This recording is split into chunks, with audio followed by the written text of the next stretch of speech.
ഗുണ്ടല്ല, എന്റെ അപ്പനാ. ആദ്യേട്ടന്റെ അപ്പനാണത്. ആ, ഗുണ്ടപ്പൻ. അപ്പനെ നേരിട്ട് കണ്ട എന്തായാലും നന്നായി. ഇനി ഒരിക്കലും അപ്പനെ മറക്കില്ല. എന്തായാലും വിസയുടെ കാശ് അപ്പന്റെ കയ്യിൽ തന്നെ ഇരിക്കട്ടെ. കാശാ? ഉത്തരവാദിത്തമുള്ള അപ്പനല്ലേ. നാളെ ആദിയോടൊപ്പം എന്റെ അനിയനും ഓസ്ട്രേലിയക്ക് പോകും. അവൻ അവിടെ വല്ല ബുദ്ധിമുട്ടും ഉണ്ടായ നാളെ നേരിട്ട് കാണാനും സംസാരിക്കാനും ആദിയുടെ അപ്പനല്ലേ നാട്ടിലുണ്ടാവൂ. അതുകൊണ്ട് കാശ് അപ്പന്റെ കയ്യിൽ തന്നെ ഇരിക്കട്ടെ. 4 ലക്ഷം തികച്ചുണ്ട്.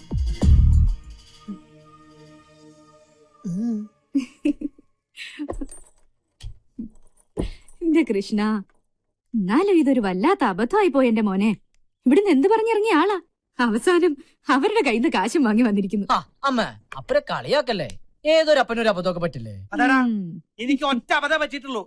ഇനി പറ്റില്ല. നീ ഓസ്ട്രേലിയക്കോ ഉഗാണ്ടയ്ക്കോ കുന്നംകുളത്തേക്കോ എവിടെ വേണമെങ്കിലും പോയിക്കോ. ഓസ്ട്രേലിയയിലേക്ക് ഞാൻ പൊക്കോളാം. അപ്പന്റെ ഒരു അപ്പിയറൻസ് വെച്ചിട്ട് ഉഗാണ്ട അപ്പനായിരിക്കും നല്ലത്. ആയിക്കോട്ടെ, നീ നിന്റെ അമ്മയ്ക്കും കൂടെ വിസ സംഘടിപ്പിച്ചിട്ട് കൂടെ കൊണ്ടുപോടാ. അയ്യേ, കൊത്തി കൊത്തി തലയിൽ മുടി അവിടെയും കയറി. നീ ഭാഗ്യവാനാടാ. നിന്റെ ലവ് മാരേജ് ആയാലും അറേഞ്ച്ഡ് മാരേജ് ആയാലും നിനക്ക് കിട്ടാൻ പോണ പെണ്ണ് കറുത്തതാ. ഇനി അതില് കുട്ടികൾ ഉണ്ടായാലും അതും കറുത്തതായിരിക്കും. കറുത്തിട്ടാണെങ്കിലും ജനിക്കുകയാണെങ്കിൽ നിന്നെ പോലെ ജനിക്കണം. നമ്മളെ പോലുള്ള കർമ്മന്മാരുടെ വിഷമ ഞാൻ പറയണേ. വല്ലതും മനസ്സിലാവണ്ടോന്ന്? അതെ, നീ അങ്ങോട്ട് ചെല്ല്. നീ സംസാരിച്ച എല്ലാ പരിഭവവും മാറും. ഏയ്, ഇതങ്ങനെ തീരുന്ന പരിഭവമൊന്നുമല്ല. അപ്പന്റെ മനസ്സ് മാറാൻ ഒരു പ്രാർത്ഥന തന്നെ വേണ്ടി വരും. എന്നാ നമ്മുടെ ഗണപതി കോവിലില് ഞാനൊരു വഴിപാട് കഴിക്കും. അത് മാത്രം പോരാ.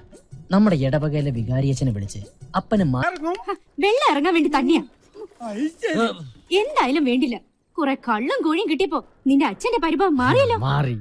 ഇവൻ നമ്മുടെ മുത്തല്ലേ, അപ്പന്റെ വെളുത്ത മുത്ത. അതാണ് എന്റെ കർത്തപ്പൻ. പക്ഷേ ഓസ്ട്രേലിയയിൽ പോണ കാര്യം മാത്രം അമ്മയോടും മോനോടും അപ്പന് നോ യോജി നടക്കില്ല.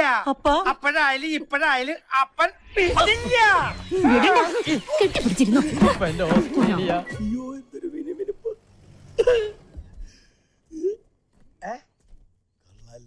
ഇത് ആരുടെ കാറ്? തോമസ് മാത്യു സാറിന്റെ.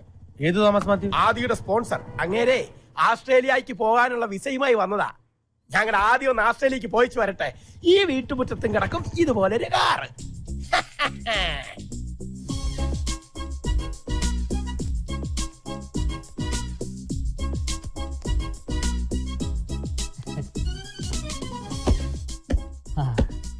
ഞാൻ ഇങ്ങനെ ഒരു ഓഫർ തരുമ്പോ ഒരിക്കലും പ്രതീക്ഷിച്ചതല്ല ഇത്രയും പെട്ടെന്ന് ആദ്യത്തിന് 10 പേരെ സംഘടിപ്പിക്കാൻ കഴിയുമെന്ന്. ഇത് 10 പേരുടെ വിസയുടെ ഡ്യൂപ്ലിക്കേറ്റ് കോപ്പിയാണ്. പിന്നെ ഇത് ആദിക്കുള്ള വിസ. ഇതൊരിക്കലും എന്റെ ഔദാര്യമല്ല, ആദിയുടെ ഹാർഡ് വർക്കിനുള്ള compliment. Thank you sir. Sir, ഇതെന്റെ അമ്മയാണ്. പറയാതെ തന്നെ മനസ്സിലാവും അമ്മയുടെ സൗന്ദര്യമാ ആദിക്ക് കിട്ടിയിരിക്കുന്നത്. സർ, ഇതെന്റെ അപ്പനാ. നോനോ, എനിക്കിത് വിശ്വസിക്കാൻ പറ്റുന്നില്ല. അയ്യോ, സത്യോട്ട് എന്റെ അപ്പനാ. ഇത് ആദിയുടെ അപ്പനാണെന്ന് കണ്ടാ പറയില്ല.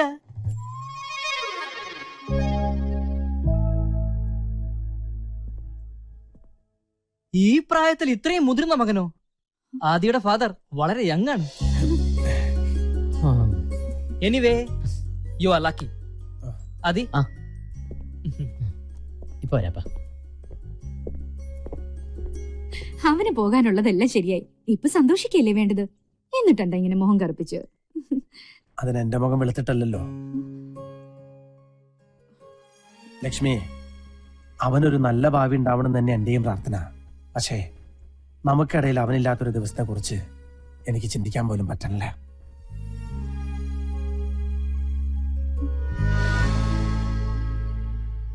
അപ്പൊ next Monday hotel white city. Okay sir.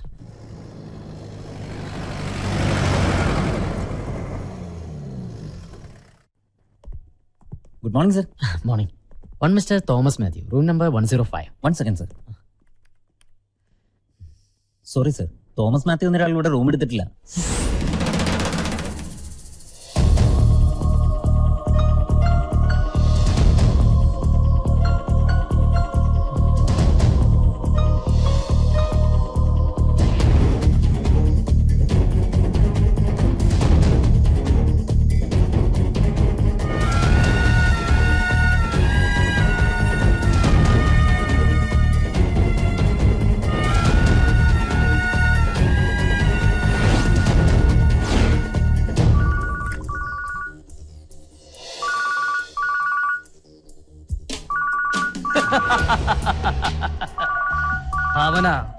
Antony Adityavarma. അവനിപ്പോൾ ഹോട്ടൽ വൈറ്റ് സിറ്റിയിൽ എത്തിക്കാണും. ഞാൻ ഇങ്ങോട്ട് പറഞ്ഞ വിവരം പാവം അവൻ അറിയില്ലല്ലോ. ഏക് ബുദ്ധു ഹേ ദുനിയാ കാ നമ്പർ 1 ബുദ്ധു.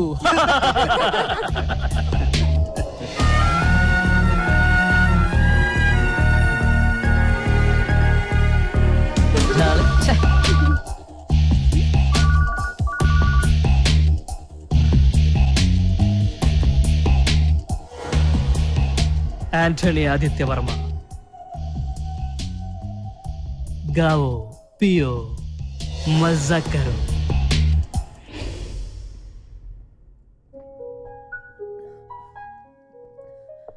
എടോ, ദിവസവും നമ്മൾ പത്രങ്ങളിലൂടെയും ചാനലിലൂടെയും ഇതുപോലുള്ള നിരവധി ചീറ്റിങ്ങൾ അറിയുന്നുണ്ട്. എന്നിട്ടും നിന്നെ പോലൊരാൾ അവന്റെ വലയിൽ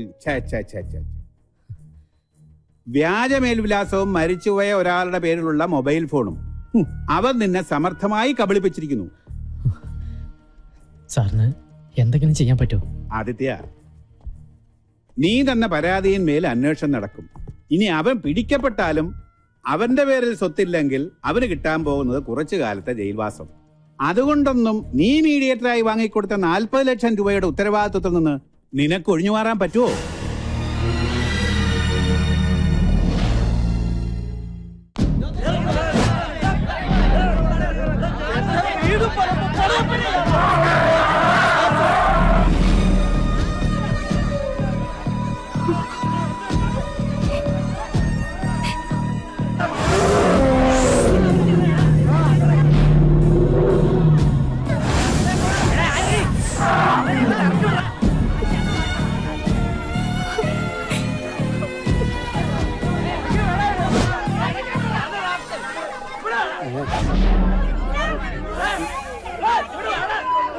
കർത്താവേ, എന്റെ ലോറി ഇനി ആന്റണിയുടെ മുറ്റത്ത് കിടന്ന് അത് അപകടമാ.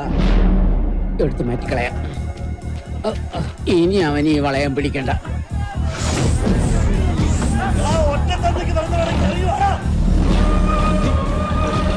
ഞാനല്ലേ തെറ്റിയത്? അവരെന്നെ ശിക്ഷിച്ചോട്ടെ. അവരെന്തിനപ്പുറം അകത്തേക്ക് കേറി പോടാ.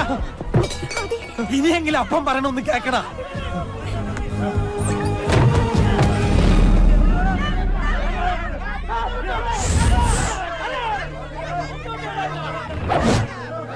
മതി, നിർത്ത്. ഇനിയൊന്നും പറയരുത്. ആരെയും കണ്ണടച്ച് സ്നേഹിക്കുകയും വിശ്വസിക്കുകയും ചെയ്യുന്ന ഈ ആന്റണിയുടെ മകൻ ഒരു അബദ്ധം പറ്റി. എല്ലാരും അവനോട് ക്ഷമിക്കണം. അവനെ ശപിക്കരുത്.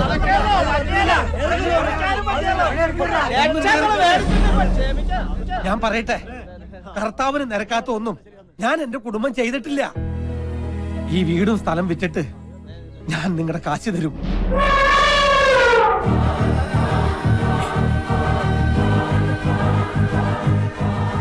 ആന്റണി വെറുമ്പാക്ക് പറയാറില്ല. ഒരൊറ്റ അപേക്ഷയുള്ളൂ. അതിനൊരു അല്പം സാവകാശം എനിക്ക് തരണം.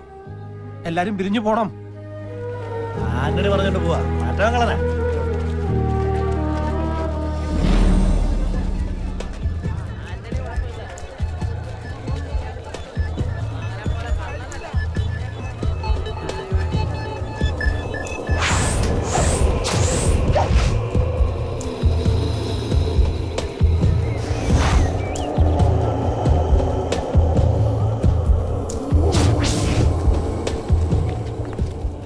എവിടെയാടാ നിന്റെ മോൻ? വിളിക്കവനെ. അവനെ നീ എവിടെ ഒളിപ്പിച്ചാലും ഞങ്ങള് പൊക്കും. ഏയ് വേണ്ട, നമ്മുടെ ആന്റണി ചേട്ടനോട് ഇങ്ങനെ പെരുമാറാൻ പാടുണ്ടോ? ഒന്നുമില്ലെങ്കിലും 5 കാശ് പ്രതിഫലം വാങ്ങാതെ നാട്ടു റോഡിൽ വെച്ച് നല്ല നാടൻ പാട്ടും നാടൻ തല്ലും കാഴ്ചവെച്ച വലിയൊരു കലാകാരനാണ് ഇദ്ദേഹം. കലാകാരന്മാരെ ബഹുമാനിക്കണ്ടേ? ആദ്യത്തിനെ കാണേണ്ട ആവശ്യം എനിക്കില്ല. കാരണം ഇടപാട് നമ്മൾ തമ്മിലായിരുന്നല്ലോ. 4 ലക്ഷം രൂപ എന്നോട് വാങ്ങിയത് ആന്റണിയാ. അല്ലേ ആന്റണി? അതെ. കേട്ടോടാ, ആന്റണി സത്യസന്ധന. ആന്റണിയുടെ വാക്ക് വിശ്വസിച്ച് കാശ് കിട്ടാനുള്ളവന്മാർ ഇവിടെ നിന്ന് ഇറങ്ങിപ്പോയത് വെറുതെ അല്ലെന്ന് ഇപ്പം മനസ്സിലായില്ലേ? നിങ്ങളുടെ കാശ് ഞാൻ പെട്ടെന്ന് തരാം. ആ, എന്നാ പെട്ടെന്ന് തന്നേക്ക്. ഞങ്ങൾക്ക് പോകാൻ തിരക്കുണ്ട്. ഇവർക്കൊക്കെ ഒരുപാട് ജോലി തിരക്കുള്ളതാ. എനിക്ക് കുറച്ച് അവധി തരണം. അവധി തരാൻ ഞാൻ നിന്റെ മേലുദ്യോഗസ്ഥനൊന്നും അല്ലല്ലോ ആന്റണി. നടക്കുന്ന കാര്യം ഞാൻ തന്നെ പറയാം. നിന്റെ ആനയെ ഞാൻ എന്റെ വീട്ടിലേക്ക് കൊണ്ടുപോവാ.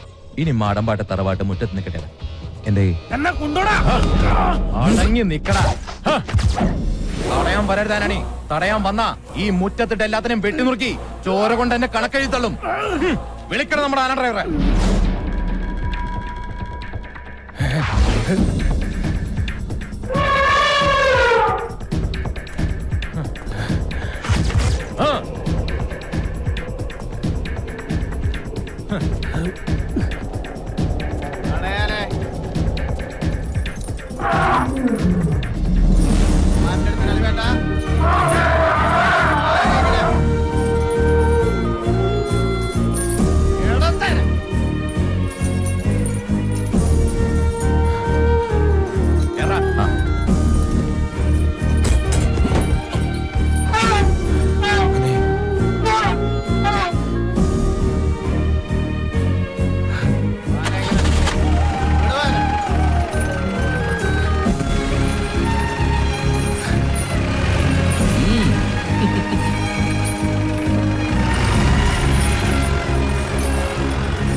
ആദ്യം ഞാനൊന്ന് പറയട്ടെ, ആന്റണിച്ചിന് എല്ലാത്തിനും ഒരു പരിഹാരം കാണും. നാട്ടുകാരെയൊക്കെ ആന്റണിച്ച പറഞ്ഞ് നിർത്തിയിട്ടുണ്ട്. നാട്ടുകാരുടെ മുന്നിൽ പിടിച്ചു നിൽക്കാൻ ഒരു പക്ഷെ എനിക്ക് പറ്റിയേക്കും. പക്ഷെ അപ്പന്റെ മുന്നിൽ ഇനി വയ്യ. കാരണം ഇതുപോലൊരു മകനെ സ്നേഹിച്ചൊരപ്പൻ ഈ ലോകത്ത് വേറെ ഉണ്ടാവില്ല.